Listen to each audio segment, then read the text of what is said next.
अस्सलाम वालेकुम। अदा ही ख़बर न वल कहिड़ी आहे, पर ही त कंडियुनि जो बाग़ आहे। हिन ते कंडियूं तमामु घणियूं नी, छड़ियूं कंडियूं नी, कंडियूं किरड़ ऐं खबड़ अकनि जा वॾा वण नी।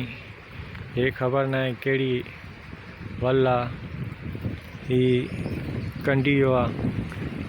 ऐं ही जेकी वल आहे ख़बर न आहे कहिड़ी आहे।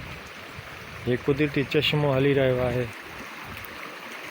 ये असां खड़ा आहियूं हिते, हिकिड़ी गार आहे, वॾी चुर आहे, जंहिंमां हीउ चश्मो हली रहियो आहे। ही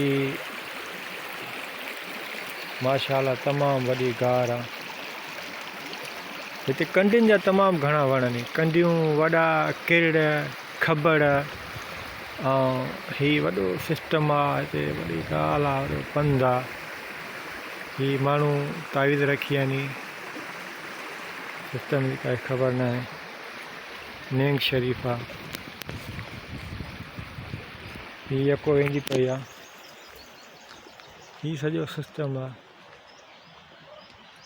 ही बकरियूं चरनि थियूं, वॾा कंडियुनि जो मुल्क आहे, वॾा किरड़ नी। अच्छा, मां तव्हांखे हुते ॻोल्हा कयुमि, तव्हां वरी पना नड़ूलनि ते बीह रहियो या?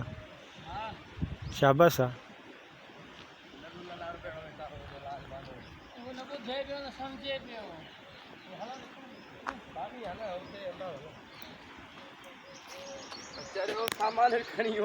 ही वॾी कंडी, भलो ढो ॾेई वियो तव्हां सभिनि खे। हक़ीक़त अथव, पाण में ठाहिया कोन पए। हे पंचन मौला अली जो खूह आहे। हिते ही बाग़ आहे, तोता पखी तमामु घणा नी। ही रब जो रंग आहे। ही ॼमूं पुराणे ज़माने, खजियूं पुराणे ज़माने जूं। ही मालिक जो सिस्टम आहे। अल्लाह साईं, हे पिपल जो वण आहे, तमामु पुराणे ज़माने जो। हिते वॾो रौनक आहे, वॾी ॻाल्हि आहे, वॾो पंधु आहे। सुभान अल्लाह, सुभान तेरी कुदरत, मुंहिंजा मालिक। वॾो सकून सकून सकून आहे, तमामु घणो सकून आहे। हे वॾी वणनि में हवा, ज़ूका, हिते का बि परेशानी न आहे। हे वणनि में ज़ुकाट हलंदा पिया आहिनि। हीउ चश्मो हली रहियो आहे, पाणी ज़राट करे हली रहियो आहे।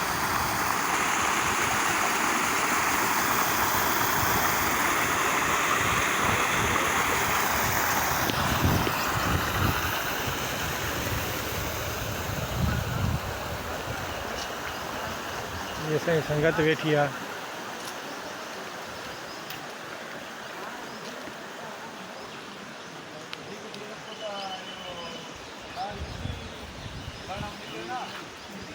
सुभान अल्लाह।